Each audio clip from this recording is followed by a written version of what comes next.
মাননীয় স্পিকার, আমরা বিচার চাই, জুলাই গণহত্যার বিচার চাই, শরীফ ওসমান হাদী হত্যার বিচার চাই, গুম খুনের বিচার চাই, বিগত সময়ে হওয়া লুটপাট এবং দুর্নীতির বিচার চাই।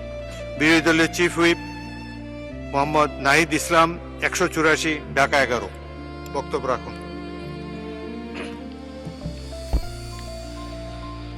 বিসমিল্লাহির রহমানির রহিম। ধন্যবাদ মাননীয় স্পিকার। জুলাই গণ অভ্যুত্থান এবং জুলাই যোদ্ধাদের উপর আনীত শোক প্রস্তাবের উপর আলোচনা করার সুযোগ দেওয়ার জন্য। আজকের দিনটি আমাদের জাতীয় জীবনে অনেক ঐতিহাসিক একটি দিন, ব্যক্তিগতভাবে আমার জীবনেও।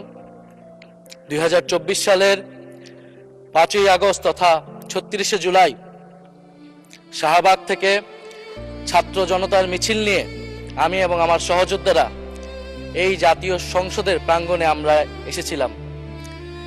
ছাত্র জনতাকে সাথে নিয়ে ফ্যাসিস্ট মুক্ত করেছিলাম এই মহান জাতীয় সংসদকে। সেই দিন আমাদের ভূমিকা ছিল বৈপ্লবিক। আজকে একটা ভিন্ন প্রেক্ষাপটে গণতান্ত্রিকভাবে নির্বাচিত হয়ে আজকের এই মহান জাতীয় সংসদে কথা বলতে পারছি, সেজন্য মহান আল্লাহ তাআলার কাছে এবং জুলাই গণ অভ্যুত্থানের সকল শহীদদের কাছে কৃতজ্ঞতা প্রকাশ করছি। মাননীয় স্পিকার, হাজারো শহীদের রক্ত মারানো আর অসংখ্য আহত পঙ্গু দেশপ্রেমিকের সর্বস্ব ত্যাগ করা মহান গণ অভ্যুত্থানের ফসল এই সংসদের অভিভাবক হিসেবে নির্বাচিত হয়ে আপনাকে অভিনন্দন জানাচ্ছি। মাননীয় সংসদ নেতা, মাননীয় বিরোধী দলীয় নেতা এবং মাননীয় বিরোধী দলীয় উপনেতা এবং সকল মাননীয় সংসদ সদস্যদেরও অভিনন্দন জানাই। আমি শ্রদ্ধার সাথে স্মরণ করছি আমার সেই ভাই বোনদের যারা নিজের বুক বুলেটের সামনে উন্মুক্ত করে দিয়ে আমাদের আবারও স্বাধীন করে নিজেরা স্মৃতি হয়ে গিয়েছে। আমরা তাদের শাহাদাত কবুলের জন্য মহান আল্লাহর কাছে দোয়া করছি। একই সাথে আহত ও পঙ্গু জুলাই যোদ্ধা ভাই বোনদের প্রতি আমার সবটুকু আবেগ, শ্রদ্ধা আর ভালোবাসা দিয়ে কৃতজ্ঞতা জানাচ্ছি। তাদের সুস্থতা কামনা করছি। তাদের অমূল্য জীবন, রক্ত আর অপরিসীম ত্যাগের ফলে আমরা আজ সংসদ সদস্য। 24-এর গণ অভ্যুত্থানের বৈষম্য বিরোধী ছাত্র আন্দোলনের নেতৃত্বে অংশ নিয়েছিল ছাত্র, শ্রমিক, কৃষক, শিক্ষক, অভিভাবক, সাংস্কৃতিক কর্মী, আলেম সমাজ, তরুণ সেনা অফিসার ও সৈনিকগণ ও প্রবাসী বাংলাদেশি ভাই ও বোনেরা। অভ্যুত্থানে গুরুত্বপূর্ণ ভূমিকা রেখেছে আমাদের নারী সমাজ, সামনে থেকে নেতৃত্ব দিয়েছে ও নির্যাতিত হয়েছে। আন্দোলনে প্রাইভেট বিশ্ববিদ্যালয়, মাদ্রাসা ও স্কুল কলেজের ছাত্রছাত্রীদের ভূমিকা ছিল তাৎপর্যপূর্ণ। গণ অভ্যুত্থানে ভ্যানগার্ডের ভূমিকা ছিল ফ্যাসিবাদ বিরোধী রাজনৈতিক দলের নেতাকর্মীরা। স্মরণ করছি ছাত্রদল, ছাত্র শিবির, ছাত্র শক্তি, ছাত্র অধিকার পরিষদ এবং বিভিন্ন ইসলামপন্থী ও বামপন্থী ছাত্র কর্মীদের যারা সাহসিকতার সাথে লড়াই করেছিল বৈষম্য বিরোধী ছাত্র আন্দোলনে। মাননীয় স্পিকার, 24 মানে কেবল 24 না, এর পিছনে রয়েছে বিশাল প্রেক্ষাপট। আমি স্মরণ করছি 47-এর আজাদীর লড়াই, 71-এর মহান মুক্তিযুদ্ধ এবং 24-এর ছাত্র জনতার গণ অভ্যুত্থান এবং সকল জাতীয় শহীদকে।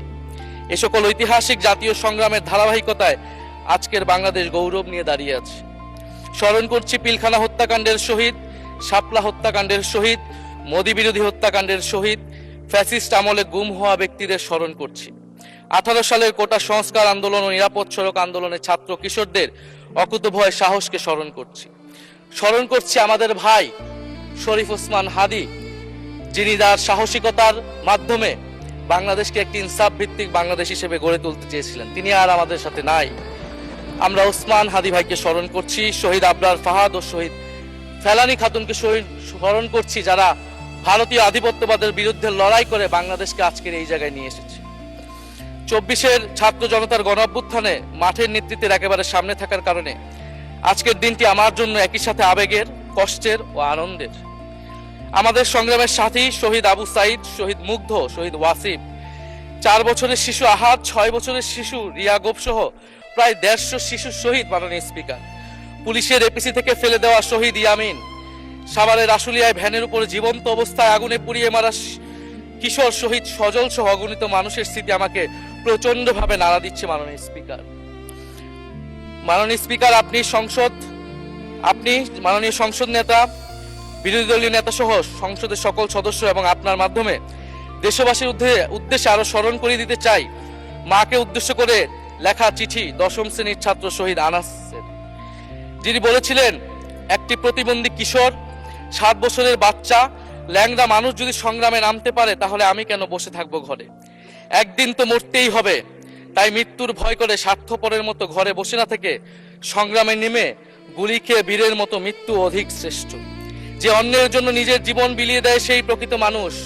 আমি যদি বেঁচে না ফিরি তবে কষ্ট পেও না, গর্বিত হয়েও জীবনের প্রতিটি ভুলের জন্য ক্ষমা চাই। আনাস তার মাকে এই চিঠি লিখে রাস্তায় নেমে গিয়েছিলেন, শহীদ হয়েছিলেন মাননীয় স্পিকার, যাদের আত্মত্যাগের কারণে আজকে আমরা এখানে বসে কথা বলতে পারছি।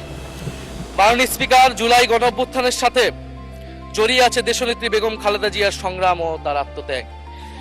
ওনার সংগ্রাম অনুপ্রাণিত করেছিল বাংলাদেশের তরুণ সমাজকে আত্মত্যাগ করতে, আত্মহুতি দিতে গণ অভ্যুত্থানে। আমরা আজকে তাকে শ্রদ্ধার সাথে স্মরণ করছি। মাননীয় স্পিকার, আমি বিশ্বাস করতে চাই আমরা যারা সংসদে বসতে পেরেছি কেউই এই শহীদের রক্তের সাথে বেইমানি করব না। কারণ জুলাই গণ অভ্যুত্থান মানে শুধু জুলাই গণ অভ্যুত্থান নয়, এটি নতুন বাংলাদেশের আকাঙ্ক্ষা। গণভোটের রায় অনুযায়ী আমরা যেমন সংসদ সদস্য, একইভাবে সংবিধান সংস্কার কমিশনের সদস্য। আমাদের সরকারি দলের বন্ধুরা অবিলম্বে সংবিধান সংস্কার কমিশনের সদস্য হিসেবে শপথ নেবেন বলেই আমরা বিশ্বাস করি। আমরা একই সাথে গণতান্ত্রিক সংস্কারগুলো সাধন করতে চাই। 70% মানুষ গণভোটে তাদের রায় জানিয়ে দিয়েছে মাননীয় স্পিকার। গণতন্ত্রে জনতার রায় সার্বভৌম, তার উপর কোনো আইন বা বিধান চলতে পারে না। মাননীয় স্পিকার, আমরা বিচার চাই, জুলাই গণহত্যার বিচার চাই, শরীফ ওসমান হাদি হত্যার বিচার চাই, গুম খুনের বিচার চাই, বিগত সময়ে হওয়া লুটপাট এবং দুর্নীতির বিচার চাই। জুলাই মানেই নতুন বন্দোবস্ত, গণতান্ত্রিক অন্তর্ভুক্তিমূলক বৈষম্যহীন দেশ। জুলাই মানে আধিপত্যবাদ মুক্ত, ফ্যাসিস্ট মুক্ত দেশ। জুলাই মানে মানবিক মর্যাদা ও দায় ও দরদের বাংলাদেশ। মাননীয় স্পিকার, আমি শেষ করবো একটি কথা বলেই। আজকে সবাই এক বাক্যে স্বীকার করে নিয়েছেন যে জুলাই গণ অভ্যুত্থানের শহীদদের কারণে আমরা এই মহান সংসদে বসতে পেরেছি, এবং এই মহান সংসদে আমরা সকলেই ফ্যাসিবাদ মুক্ত, ফ্যাসিবাদ বিরোধী লড়াইয়ের সৈনিকেরা এখানে আসিছি। আপনার প্রতি নিবেদন থাকবে, কোনো ফ্যাসিস্ট তার দোষর যাতে আজকের এই মহান সংসদে বক্তব্য দিয়ে সংসদকে কলুষিত করতে না পারে। আমরা ফ্যাসিস্ট মুক্ত, আমরা ফ্যাসিবাদের দোষর মুক্ত জাতীয় সংসদ চাই। মাননীয় স্পিকার, আপনাকে ধন্যবাদ। ইনকিলাব জিন্দাবাদ। ধন্যবাদ মাননীয় বিরোধী দলীয় চিফ হুইপ।